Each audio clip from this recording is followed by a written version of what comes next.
بسم اللہ الرحمن الرحیم۔ السلام علیکم، welcome to fact philosophy YouTube channel. ناظرین، تاریخ کے ہر دور میں انسان جنگیں لڑتے اور ان کا سامنا کرتے آئے ہیں۔ ہر دور میں ہی ریاست یا ملک کی فوجیں آپس میں جنگیں لڑتی تھیں اور ہار جیت بھی فوج کی لڑائی کے بعد ہوا کرتی تھی، یعنی ان جنگوں کا ٹارگٹ کبھی بھی عام شہریوں کو مار کر جیت حاصل کرنا نہیں ہوتا تھا۔ مگر تاریخ میں ایک ایسا جنگی سانحہ بھی گزرا ہے جہاں اپنی فوج کو بچانے یا ایسا کہہ لیں کہ جنگ روکنے کے لیے ایک بڑی تعداد میں دشمن کے شہریوں کو نشانہ بنا دیا گیا۔ تو ناظرین، یہ سانحہ ہے ہیروشیما اور ناگاساکی کا، جب امریکہ نے جاپان کے 2 بڑے شہروں پر ایٹم بم گرا دیے اور پلک جھپکتے ہی ہزاروں لوگوں کا وجود صفحہ ہستی سے مٹ گیا۔ اتنا بڑا قدم اٹھایا گیا، آخر کیوں؟ یہ سب ہم جانیں گے آج کی اس ویڈیو میں۔ ناظرین، 6 اگست 1945 جاپان کا radio tower hello Monday good morning کا میسج۔ گرمیوں کے ایک خوبصورت دن کا آغاز، 8 o'clock، لوگ جلدی اپنے آفیسز پہنچ رہے تھے۔ یوں ہی وہ وقت تھا جب کچھ لوگ آسمان میں ایک امریکن جنگی طیارہ بوئنگ B-29 گزرتا دیکھتے ہیں اور 8:15 پہ اس جہاز سے کچھ نیچے گرتا ہے، جس کے گرتے ہی لوگوں کو زمین سے آسمان کی طرف ایک مشروم نما آگ کا گولا اٹھتا ہوا دکھائی دیا۔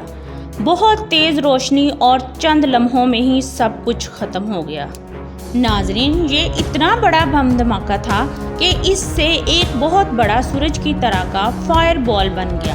زمین کا ٹیمپریچر 4000 ڈگری سیلسیس تک پہنچ گیا اور چند لمحوں میں ہی 80,000 لوگ مارے گئے، عمارتیں راکھ ہو گئیں، آسمان سے آگ برسی اور لوگ ہڈیوں سمیت ایواپوریٹ ہو گئے۔ لیکن سب سے بڑا سوال، آخر کیوں ایٹم بم گرایا گیا؟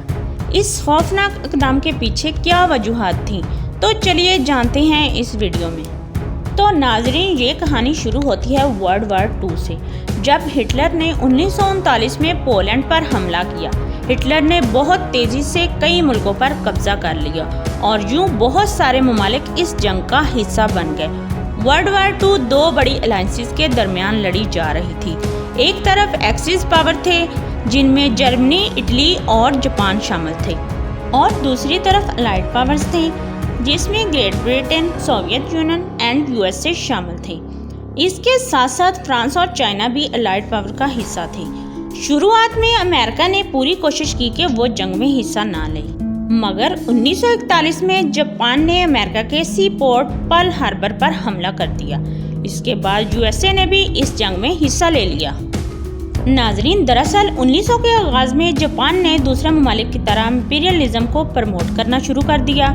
اس نے بھی برطانیہ اور فرانس کی طرح اپنی کالونیز کو ایکسپینڈ کیا اور Indonesia, Cambodia, Myanmar, Laos, Vietnam, eastern China, north Korea, south Korea کے کئی علاقوں پر جاپنیز امپائر نے قبضہ کر لیا تھا۔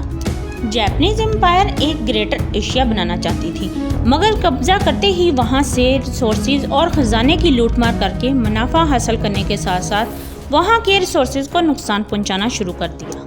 سب سے پہلے جاپان نے نارتھ چائنا کے منچوریا کے علاقے پر قبضہ کر لیا اور ساتھ ساتھ منگولیا پر قبضہ کرنے کا پلان بنایا۔ ساؤتھ میں لاؤس، کمبوڈیا اور ویتنام پر بھی قبضہ کرنے کا پلان بنایا، مگر ساؤتھ کے یہ علاقے فرینچ امپائر کا حصہ تھے، یعنی جاپان کو یہ علاقے حاصل کرنے کے لیے فرینچ امپائر سے جنگ کرنا پڑے گی۔ 1940 میں جاپان فرینچ امپائر پر حملہ کر کے اسے ہرا دیتا ہے اور ساؤتھ کے ان تمام ممالک پر قبضہ کر لیتا ہے۔ اسی کے ساتھ جاپان ورلڈ وار 2 کا حصہ بن گیا۔ ناظرین، USA جنگ میں حصہ تو نہیں لینا چاہتا تھا، مگر جرمنی کے ایک کے بعد ایک ملک پر قبضہ کرنے اور جاپان کے فرینچ امپائر کو ہرانے کے بعد امریکہ نے الائز کی مدد کرنا شروع کر دی۔ جاپان 80% تیل، سٹیل اور کاپر جیسے مٹیریلز امریکہ سے خریدتا تھا، اسی لیے امریکہ یہ تمام ایکسپورٹ بند کر دیتا ہے، مگر جاپان نے ابھی بھی جنگ بند نہیں کی۔ ناظرین، ایک طرف گریٹر ایشیا کا خواب اور دوسری طرف تیل کی ضرورت، یہ دونوں چیزیں پوری کرنے کے لیے جاپان نے ملائیشیا اور انڈونیشیا کے علاقوں پر قبضہ کرنے کا سوچا، کیونکہ ان علاقوں میں تیل اور دوسرے ریسورسز بہت زیادہ مقدار میں پائے جاتے ہیں۔ لیکن وہاں کا سب سے بڑا مسئلہ یہ تھا کہ انڈونیشیا اس وقت ڈچ ایسٹ انڈیز تھا، یعنی ڈچ کے کنٹرول میں تھا، اور ملائیشیا اس وقت برٹش ملائے تھا۔ ڈچ اور برٹش دونوں امریکہ کے الائز تھے، یعنی جاپان کا یہاں پر حملہ کرنے کا مطلب امریکہ کا جوابی حملہ آنا ہی تھا، کیونکہ ان کے درمیان میں فلپائنز تھا جس کو امریکہ نے آکوپائی کر کے اپنی کالونیز بنا رکھی تھیں، اور گریٹر ایشیا بنانے کے لیے فلپائنز پر حملہ کرنا بہت ضروری تھا۔ لیکن جاپان کے پاس یہ ایک ہی آپشن تھا کہ ان تمام علاقوں پر قبضہ کیا جائے۔ ساتھ ہی ساتھ جاپان یہ بھی جانتا تھا کہ ان حملوں کے بعد امریکہ کا سخت جوابی حملہ ضرور دیکھنے کو ملے گا، اور امریکہ جاپان سے طاقتور بھی زیادہ تھا۔ اسی لیے جاپان نے پلان بنایا کہ ہم سیکرٹلی امریکہ کی تمام بیسز پر اٹیک کر کے اڑا دیں تو امریکہ یہ جنگ ہار سکتا ہے۔ اسی لیے 7 دسمبر 1941 کو جاپان USA کی پرل ہاربر پر اٹیک کر دیا۔ جاپانیز نیوی کے 350 سے زیادہ جہازوں نے پرل ہاربر پر بم گرا دیے۔ صرف 2 ہی گھنٹوں میں US نیوی کے 19 ملٹری شپس، ایئر کرافٹس اور 2500 سے زیادہ US ملٹری سولجرز مارے گئے۔ اس بڑے حملے کے بعد جاپان نے فلپائنز پر قبضہ کر لیا۔ اس کے بعد امریکہ نے ورلڈ وار 2 میں حصہ لے لیا۔ اسی کے ساتھ ساتھ چائنا اور گریٹ برٹن نے بھی جاپان کے خلاف جنگ کا اعلان کر دیا۔ جاپان کو مشکل میں دیکھ کر اٹلی اور جرمنی نے USA کے خلاف جنگ کا اعلان کر دیا۔ 1943 میں الائیڈ پاورز کے مسلسل حملوں کے بعد اٹلی نے سرنڈر کر دیا۔ 30 اپریل 1945 کو ہٹلر کی خودکشی کے بعد جرمنی بھی جنگ ہار گیا، مگر جاپان ابھی بھی جنگ جاری رکھے ہوئے تھا۔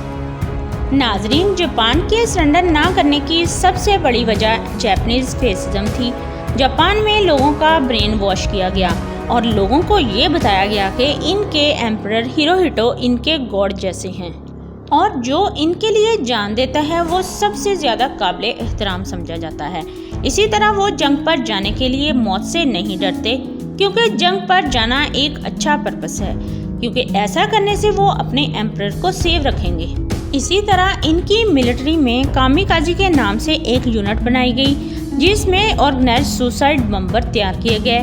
ایسے پائلٹس تیار کیے گئے جو اپنے جہاز اڑاتے اور USA کے ملٹری شپس اور بیسز میں گرا دیتے تھے۔ اسی طرح جاپانیز ٹریڈیشن کو بہت حد تک موڈیفائی کر دیا گیا اور لوگوں کو مینیپولیٹ کرنے کے لیے اس طرح سے ان کا برین واش کیا گیا کہ لوگ کچھ بھی سوچے سمجھے بغیر اپنے ایمپرر کے لیے جان دینے کے لیے تیار ہو جاتے تھے۔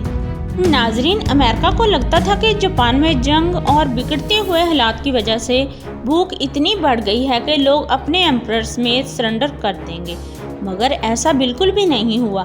یوں امریکہ نے جاپان پر فل سکیل اٹیک کا ارادہ کر لیا، تبھی امریکہ نے آپریشن ڈان فال کا پلان کرتا ہے۔ ناظرین، 1 اپریل 1945 اور 22 جون 1945 کے درمیان جاپان کے ساؤتھ آئی لینڈ اوکیناوا میں دی بیٹل آف اوکیناوا لڑی گئی، اور یہ جاپان کی سرزمین پر آخری بڑی لڑائی لڑی گئی تھی۔ ناظرین، امریکہ اپنے پلان کے مطابق پہلے اپنی ملٹری اوکیناوا کے آئی لینڈ پر بھیجتا ہے تاکہ پہلے اس آئی لینڈ پر قبضہ کیا جائے اور بعد میں آپریشن ڈان فال کے ذریعے فل سکیل اٹیک کیا جائے، لیکن اوکیناوا کی جنگ نے امریکہ کو چونکا کے رکھ دیا۔ ناظرین، کامیکازی پائلٹس اور فورسز کے ایک کے بعد ایک سوسائڈ بوم اٹیک کے ساتھ ایک بڑی تعداد میں عام شہریوں کے جنگ میں ہار نہ ماننے اور خاص طور پر اپنے ایمپرر کے لیے آخری سانس تک لڑتے ہوئے لوگوں کو دیکھ کر امریکہ کے لیے جاپانیز فورسز کو ہرانا بہت مشکل ہو گیا۔ اسی لیے پیسیفک میں ہونے والی بیٹل آف اوکیناوا کو دی بلڈیسٹ بیٹل بھی کہا جاتا ہے۔ اس جنگ میں 12,000 امریکی فوجی مارے گئے، جبکہ 1 لاکھ کے قریب اوکیناوا کے شہری مارے گئے۔